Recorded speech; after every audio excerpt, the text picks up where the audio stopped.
সে আগুন যে আগুন আইয়ুব খান পুরো ছারখার হয়ে গিয়েছে। এটা সে আগুন যে আগুনে শেখ হাসিনা তার গতিসহ জ্বলে পুড়ে ছারখার হয়ে গিয়েছে। এই আগুনে হাত দিলে তারেক জিয়া এবং বিএনপি সরকার তোমরা জ্বলে পুড়ে ভস্মীভূত হয়ে যাবে ইনশাআল্লাহ। জনগণের অধিকার বাস্তবায়ন করেই আমাদের আন্দোলন ক্ষান্ত হবে ইনশাআল্লাহ। ৩ মাস হলো একটি নতুন নির্বাচনের মধ্য দিয়ে বাংলাদেশের মানুষের বহু প্রতীক্ষিত ভোটাধিকার প্রয়োগের ফসল একটি সংসদ গঠিত হয়েছে, একটি সরকার ক্ষমতার মসনদে বসেছে। এই সময়ে বিরোধী দলগুলো দেশব্যাপী আবার দাবি দাওয়া নিয়ে রাজপথে নামতে বাধ্য হয়েছে। ঘটনাটা কি? সংগ্রামী দেশবাসী, আমরা পরিষ্কার ভাষায় বলতে চাই,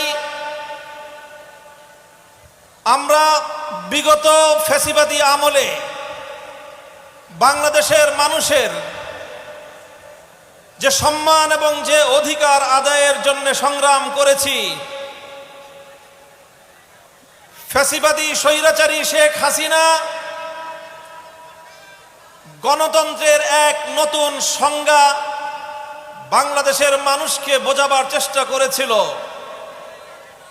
মানুষের ভোটের অধিকার কেড়ে নিয়ে কখনো বিনা ভোটের সরকার, কখনো রাতের ভোটের সরকার, কখনো আমি আর ডামি নির্বাচনের সরকার গঠন করে শেখ হাসিনা বলতো উন্নয়নের গণতন্ত্র।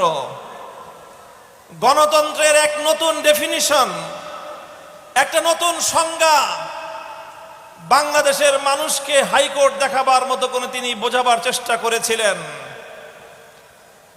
আর তিনি মেগা প্রকল্পের নামে মেগা দুর্নীতি করে একদিকে বাংলাদেশটাকে তলাবিহীন ঝুড়িতে পরিণত করেছিলেন, আরেকদিকে দৃশ্যমান পদ্মা সেতু আর মেট্রো রেলের মতো কিছু বড় বড় প্রকল্প বাস্তবায়ন করে মনে করেছিলেন বাংলাদেশের মানুষ বুঝি তার এই প্রতারণা বুঝতে পারবে না।